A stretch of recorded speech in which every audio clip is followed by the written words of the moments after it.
Hi, കാണാനും കഴിക്കാനും നല്ല അടിപൊളിയായിട്ടുള്ള ഒരു സ്നാക്കിൻ്റെ വീഡിയോ ആയിട്ടാണ് വന്നിട്ടുള്ളത്. ഇത് വളരെ ഈസി ആയിട്ട് തന്നെ ഉണ്ടാക്കിയെടുക്കാൻ പറ്റും. അതുപോലെ ഇത് നിങ്ങൾക്ക് കൂടുതലായിട്ട് ഉണ്ടാക്കി കഴിഞ്ഞാൽ ഫ്രീസറിൽ സ്റ്റോർ ചെയ്തിട്ട് ആവശ്യമുള്ളപ്പോൾ ഫ്രൈ ആക്കിയിട്ടും ഉപയോഗിക്കാൻ പറ്റും. അപ്പോൾ അതും കാണിക്കുന്നുണ്ട്. ഈ ഒരു സ്നാക്ക് ഇഷ്ടമാവുകയാണെങ്കിൽ ഒന്ന് ലൈക്ക് ചെയ്യുന്ന കാര്യം മറന്നു പോരുതേ. ഞാനിവിടെ ഒരു പാൻ അടുപ്പത്ത് വെച്ചിട്ട് അതിലേക്ക് കുറച്ച് വെളിച്ചെണ്ണ ചേർത്ത് കൊടുത്തിട്ടുണ്ട്. വെളിച്ചെണ്ണ നന്നായിട്ട് ചൂടായി കഴിഞ്ഞപ്പോൾ അതിലേക്ക് 2 ടീസ്പൂൺ ഇഞ്ചി വെളുത്തുള്ളി പേസ്റ്റാണ് ചേർത്ത് കൊടുത്തിട്ടുള്ളത്. അതിൻ്റെ പച്ചമണമൊക്കെ ഒന്ന് മാറാനായിട്ട് നന്നായിട്ടൊന്ന് വഴറ്റിയെടുക്കണം.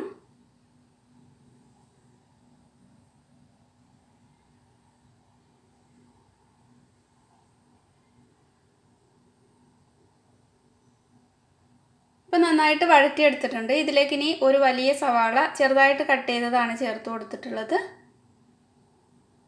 സവാള ഒന്ന് നന്നായിട്ടൊന്ന് വഴന്ന് വരണം. ഒരുപാട് അങ്ങ് മുരിഞ്ഞൊന്നും പോകണ്ട, ഒന്ന് വഴന്ന് വന്നാൽ മതി. ഇനി ഇതിലേക്ക് ചെറുതായിട്ട് കട്ട് ചെയ്തിട്ടുള്ള കറിവേപ്പിലയും എരിവിനനുസരിച്ചിട്ട് പച്ചമുളക് ചേർക്കാം. ഞാനിവിടെ 2 പച്ചമുളക് ചെറുതായിട്ട് കട്ട് ചെയ്തിട്ട് ഇട്ട് കൊടുത്തിട്ടുണ്ട്. നന്നായിട്ട് ഒന്ന് വഴറ്റിയെടുക്കാം.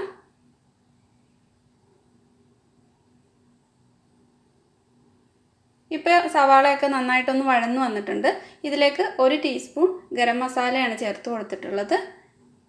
1/2 ടീസ്പൂൺ മഞ്ഞൾപ്പൊടിയും പിന്നെ മുളക് പൊടിയൊക്കെ നിങ്ങളുടെ എരിവനുസരിച്ചിട്ട് ചേർത്ത് കൊടുക്കുക.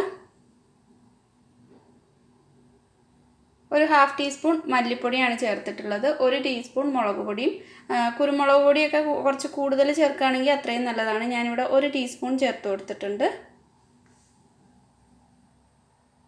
പൊടികളുടെ പച്ചമണമൊക്കെ ഒന്ന് മാറി വന്നിട്ടുണ്ട്. ഇതിലേക്ക് ഇനി ഞാൻ മിക്സ് ചെയ്തിട്ടുള്ള ഫ്രോസൺ വെജിറ്റബിൾസ് ആണ് ചേർത്ത് കൊടുക്കുന്നത്. ഇതിൽ ഗ്രീൻ പീസ് ഉണ്ട്, ക്യാരറ്റ്, അതുപോലെ കോണൊക്കെ ഉണ്ട്.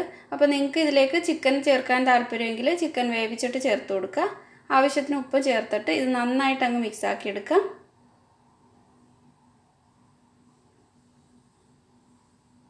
ഇതിലേക്ക് ഒരു ഉരുളക്കിഴങ്ങ് നന്നായിട്ട് കുക്കറിലൊന്ന് വേവിച്ചിട്ട് അതൊന്ന് ഉടച്ചെടുത്തിട്ടുള്ളതാണ് ചേർത്തിട്ടുള്ളത്. അതിലേക്ക് ആവശ്യത്തിന് മല്ലിയിലയും ചേർത്തിട്ട് ഇത് നന്നായിട്ട് അങ്ങ് മിക്സ് ആക്കിയെടുക്കാം.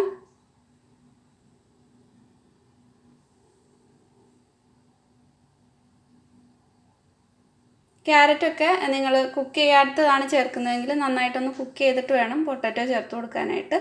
ഇതിലേക്ക് 1 ടീസ്പൂൺ നാരങ്ങാനീരൂടെ ചേർത്തിട്ട് നന്നായിട്ട് അങ്ങ് മിക്സ് ആക്കിയിട്ട് ഒരു പ്ലേറ്റിലേക്ക് തണുക്കാനായിട്ട് വെക്കുന്നുണ്ട്.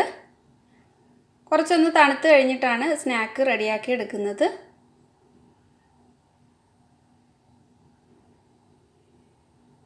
ഇപ്പോൾ ഒന്ന് തണുത്ത് വന്നിട്ടുണ്ട്. ഇതേപോലെ ഇങ്ങനെ കൈ വെച്ചിട്ട് ഒരു റോള് പോലെ ആക്കിയെടുക്കാം. ഇതെല്ലാം റോളാക്കി എടുത്തിട്ടുണ്ട്. ഇതിലേക്കായിട്ട് ഞാൻ കുറച്ച് മൈദ ഒന്ന് മിക്സ് ചെയ്തെടുക്കുന്നുണ്ട് വെള്ളത്തോടെ ചേർത്തിട്ട്. അതിന് പ്രത്യേകിച്ച് അളവൊന്നുമില്ല. ഒരു 2-3 ടേബിൾ സ്പൂൺ മൈദ ഇതുപോലെ ഒന്ന് വെള്ളത്തിൽ കലക്കിയെടുത്താൽ മതി. ഇതിലേക്ക് സമൂസ ഷീറ്റ് എടുത്തിട്ടുണ്ട്. അപ്പോൾ ഈ ഒരു നമ്മൾ ഫ്രോസണായിട്ട് വാങ്ങിക്കുന്ന ഷീറ്റാണ് എടുത്തിട്ടുള്ളത്. അല്ലാതെ വീട്ടിൽ തന്നെ സമൂസ ഷീറ്റ് എങ്ങനെയാണ് ഈസി ആയിട്ട് ഉണ്ടാക്കിയെടുക്കുന്നതെന്ന് ഇതിനു മുമ്പ് ഞാൻ അപ്ലോഡ് ചെയ്തിട്ടുണ്ട് ഒരു വീഡിയോ. അപ്പോൾ അതൊന്ന് കണ്ടു നോക്കുക. അതിൻ്റെ ലിങ്ക് ഡിസ്ക്രിപ്ഷനിൽ കൊടുക്കുന്നുണ്ട്. ഒരു സമൂസ ഷീറ്റ് എടുത്തിട്ട് അതിലേക്ക് ഇതുപോലെ വെച്ച് കൊടുത്തിട്ട് ഇതങ്ങ് ടൈറ്റായിട്ട് തന്നെ റോൾ ചെയ്തെടുക്കണം. എന്നിട്ട് ആ അറ്റത്ത് നേരത്തെ കലക്കിയിട്ടുള്ള മൈദയിൽ നിന്നും കുറച്ച് ഇതുപോലെ ഒന്ന് ഒട്ടിച്ചു കൊടുക്കാം.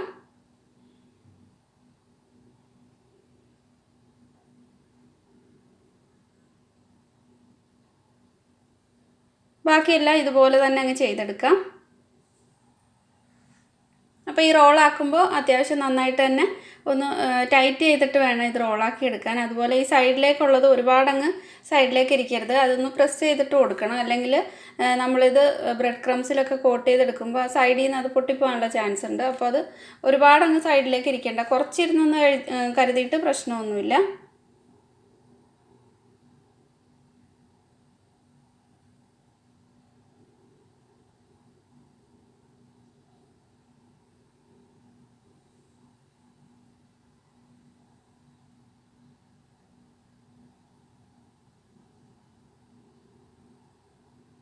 ഈ സൈഡ് നന്നായിട്ട് തന്നെ ഒട്ടിച്ചു കൊടുക്കണം. അല്ലെങ്കിൽ നമ്മൾ എണ്ണയിലേക്ക് ഇടുമ്പോൾ അതങ്ങ് അതിൽ നിന്ന് വിട്ടുപോയിട്ട് കറക്റ്റ് ഒരു ഷേപ്പിൽ കിട്ടില്ല.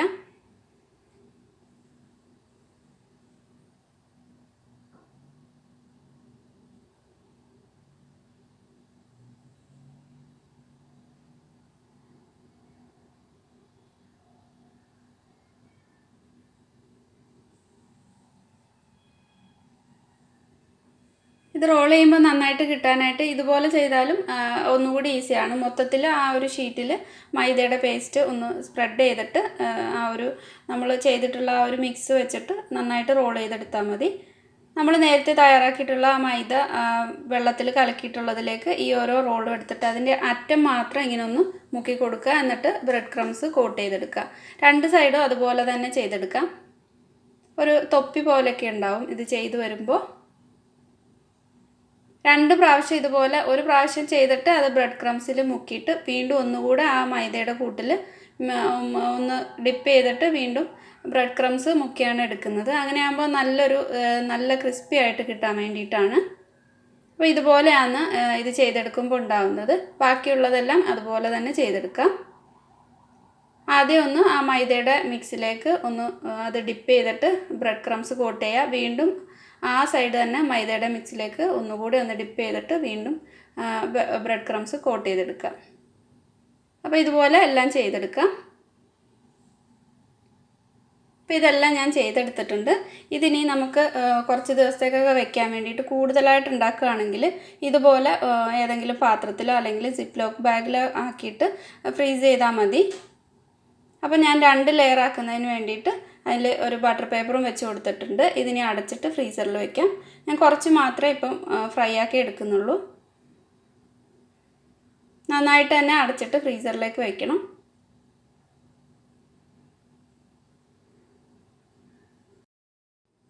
ഒരു ചീനിച്ചട്ടി അടുപ്പത്ത് വെച്ചിട്ടുണ്ട്. ഇത് ഫ്രൈ ആക്കാൻ വേണ്ടിയിട്ടുള്ള ഓയിൽ ഒഴിച്ചു കൊടുക്കാം. ഓയിൽ നന്നായിട്ട് ചൂടായി കഴിയുമ്പോൾ ഇനി ഇത് ഓരോന്നായിട്ട് ഇട്ടിട്ട് ഫ്രൈ ചെയ്തെടുക്കാം. ഒരു സമയത്ത് ഞാൻ 2 എണ്ണം മാത്രമേ ഇടുന്നുള്ളൂ.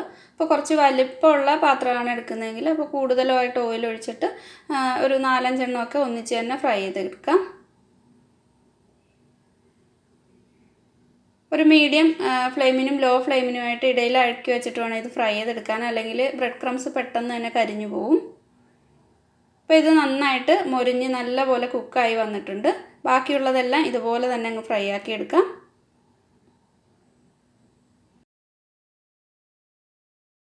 ഇത് ഫ്രൈ ആക്കി എടുക്കുമ്പോൾ പ്രത്യേകം ശ്രദ്ധിക്കുക, ഫ്ലെയിം കൂട്ടിയിടരുത്. അങ്ങനെ ആകുമ്പോൾ സൈഡൊക്കെ അങ്ങ് കരിഞ്ഞു പോകും. ഉള്ളിലുള്ള സമൂസയുടെ ആ ഒരു ലീഫ് നന്നായിട്ട് കുക്കായി കിട്ടത്തില്ല.